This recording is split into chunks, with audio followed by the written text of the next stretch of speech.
Hi guys. So now that surgery is coming up on Monday, I've been to my pre-op appointment with the surgeon. That was on Thursday. I meant to do the video that day. I'm sorry. I'm just now getting to it. Not that so many people are just looking for it.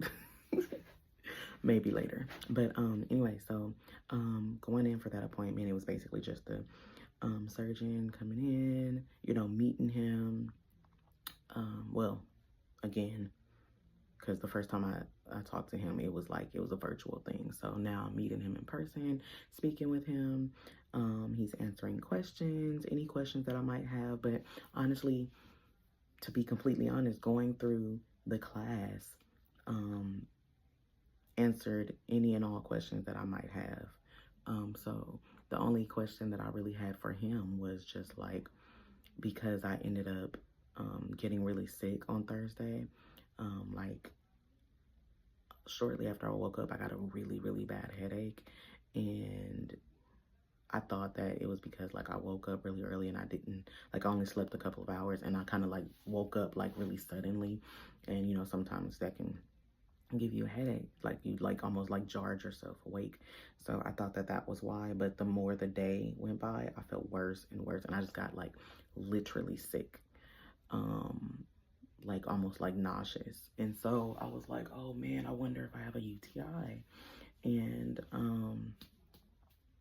unfortunately, I did end up having a UTI. So my one question to him was, would that mean that I would have to postpone my surgery because of the fact that, I know like they say, like, you can't, they won't do it, they will postpone it or cancel it, like if you're sick or something. But usually that's like if you have a cold or a virus of some sort like that.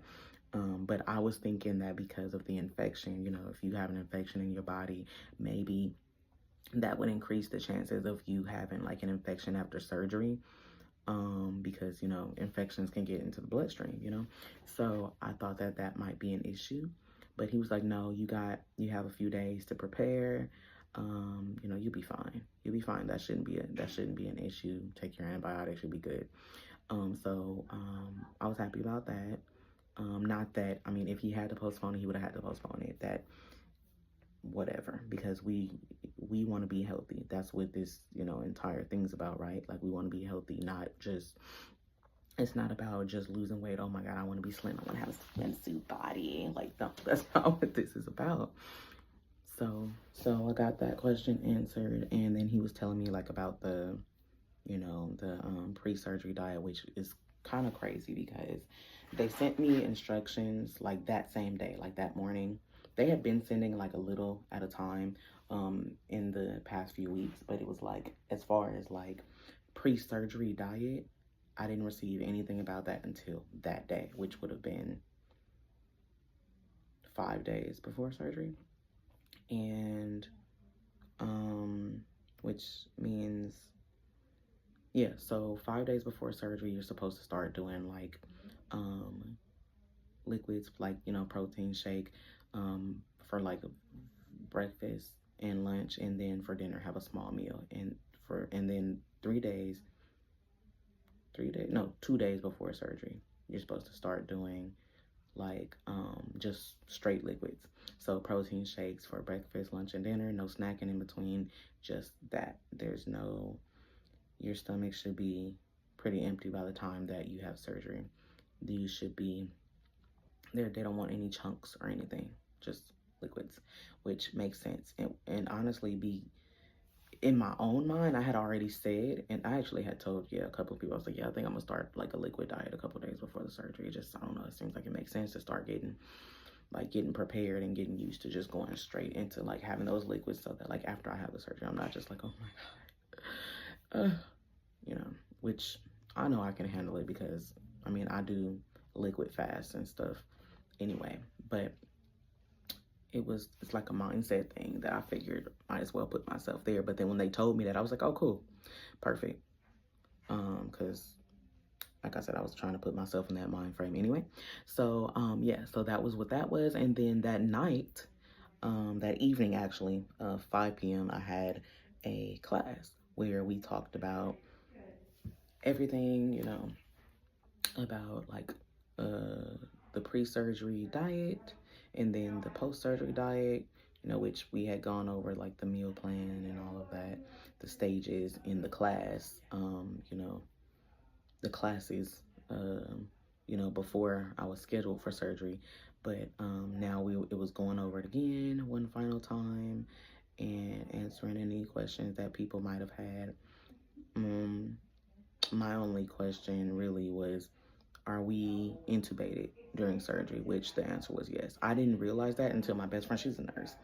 I didn't realize that until she told me, like last week. Like, I don't know. That's just something that I never knew or realized, that they intubate when you're going under anesthesia for surgery. I never knew that they would stick a tube down my throat and into my stomach. I don't know. I never knew that. And they said because you're like completely paralyzed. So I don't know if like maybe the body doesn't know to continue to inflate and deflate the lungs so that you can breathe. I don't know. Or since you're just like knocked out, like they just shut you down, like maybe your body is just like, you know what, screw it. Like, I don't know. Because I asked why they do it, and somebody was like, I don't know. Ask the surgeon. And I was just like, okay, maybe I asked the wrong person. And maybe I should just look it up. Anyway, my point is, that was my one question, and that's something that they do. In case somebody out there didn't know it too. That was not good grammar. You know what I meant. Let's see, what else? So again, I'm gonna have the sleeve. Some people are gonna get the bypass, but I'm having the gastric sleeve. So what they're gonna do is, you know, let's say your stomach is like, you know, like this, right? Well, they're gonna cut off like most of it. So they're gonna leave me with like a little tube of a tummy, a little bit. So that's how small my stomach will be, which is why I needed to learn to eat smaller portions, and also even drinking. Like after surgery, I'm gonna have to sip, sip, sip slowly. So yeah, that is my prep. So now for the last few days, I've just been getting my protein shakes, getting my vitamins, and deciding on which ones are gonna be good for me.